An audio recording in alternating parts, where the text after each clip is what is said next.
Hey everyone, it's Keith. Welcome back to Throwback Movie Mondays, my retro movie review show. This is part 3 of 9 of my series on early DC Comics movies. Today we're breaking out of the Phantom Zone to look at the 1982 sequel, Superman 2. Superman 2 is directed by Richard Lester and stars Gene Hackman, Christopher Reeve, Margot Kidder, and Terrence Stamp. Well, it kind of stars Gene Hackman. He actually refused to come back for 2 when Richard Donner was fired after the first film. More on that in a bit. But he'd already filmed a lot of his parts for the sequel during Donner's double production of Superman's 1 and 2, and they shot around whatever else they needed using a stand-in or a vocal impersonator. And yeah, it's actually pretty easy to spot those parts once you know that, so sorry. Anyway, after the events of the first film, Superman is seen as a hero all around the world, but all he really wants is a simple life with Lois Lane. After General Zod and his 2 fellow Kryptonians, Ursa and Nan, escape from the Phantom Zone, they head to Earth to enact their revenge on the son of their jailer, and Superman is in for the fight of his life. Superman 2 is a bit of a Frankenstein's monster of a movie. Richard Donner had completed about 75% of the film during his double production, before 2 was stopped in favor of finishing the first film, but Donner's relationship with producers would cause him to be fired after that film was completed, despite Superman the movie being, let me see here, the biggest film of 1978. That's huge. He was fired despite turning in a certified blockbuster. This in an industry where, at least at the time, people were willing to overlook huge personal faults in someone as long as that person's got the goods. That means money. Oh, on a side note, you know what was the second biggest film of 1978? Any Which Way But Loose, a film about Clint Eastwood as a bare-knuckle brawler and his best friend, an orangutan. It's actually a pretty good movie from what I remember.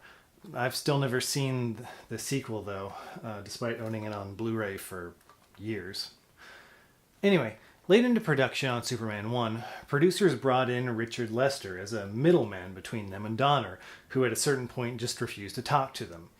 Lester had previously made a couple of Musketeers movies for them, and they knew that if they needed to replace Donner, Lester was capable of turning in a competent product. Basically, Donner was sitting on a park bench that was the Superman movies. And one day, Lester sits down on the other side of the bench.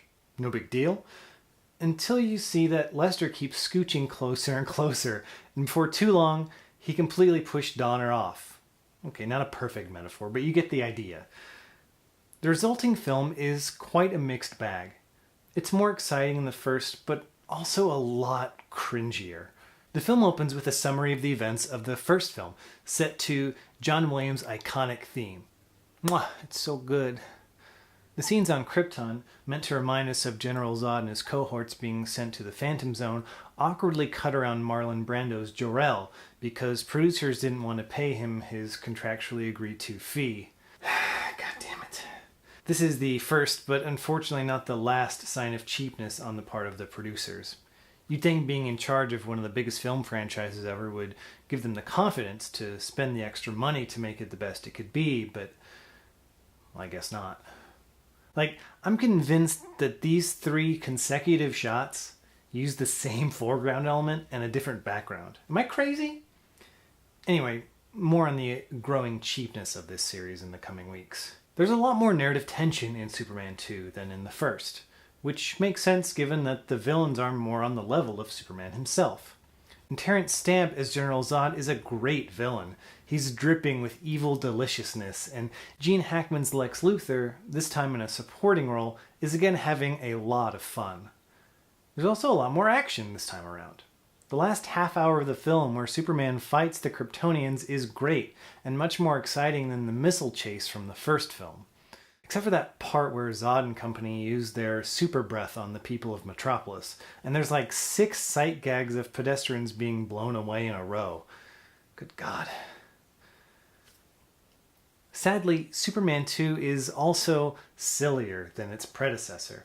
This is entirely Lester's fault, as we'll see coming up in Superman 3. The film is downright insufferable at times, especially in the first act. The film moves on from that for the most part as it goes on, thankfully. Now, we again have to talk about the ending. Last week I mentioned that the time-traveling ending to Superman the movie is awful in many ways, but would you believe that the ending to 2 is somehow even worse? After defeating the evil Kryptonians, Superman resumes his normal life as Clark Kent and decides that things were easier when Lois didn't know his secret identity. So he kisses her, erasing her memory. While not the only example of the film giving Superman random-ass powers, it is the worst, and that the movie ends on this note makes it even harder to swallow. There is an alternate version of Superman 2, called the Richard Donner Cut. Released in 2006 as Superman Returns was looming, it combines the footage that Donner shot, rehearsal footage, and as little of Lester's work as needed to make a cohesive narrative. They ran into a bit of an issue when making this version, which was, if you remember, the time travel was to be used at the end of Superman 2, but when production on that film was halted in order to focus on finishing the first one, filmmakers decided to cut and paste the ending from 2 onto 1 and figure out 2 later. So yeah, that's a problem. Their solution? They used the time travel ending again, as that was the original scripted ending to Superman 2. It's a choice? It makes having a double feature of Superman the movie and Superman 2 the Richard Donner Cut a bit awkward, but even with that, the Donner Cut is my preferred version of Superman 2, since it removes a lot of the slapstickier bits that Lester shot. Superman 2 is an all-around worthy sequel to the first film.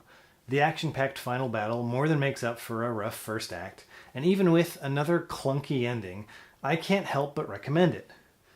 Superman 2 gets a 7 out of 10. That goes for both versions, but again, if you have a choice, go with the Donner Cut. Thank you very much for watching. Like the video and subscribe to my channel if you'd like. There's a link to all the other videos in the Throwback Movie Monday series in the description. Please check those out if you'd like. I'll see you next week as we venture to South America for some botanical bioengineering that may or may not result in a swamp thing. It does. That's the movie. Anyway, I'll see you then. Have a good week. Bye. See, that's funny. I've never seen garbage eat garbage before.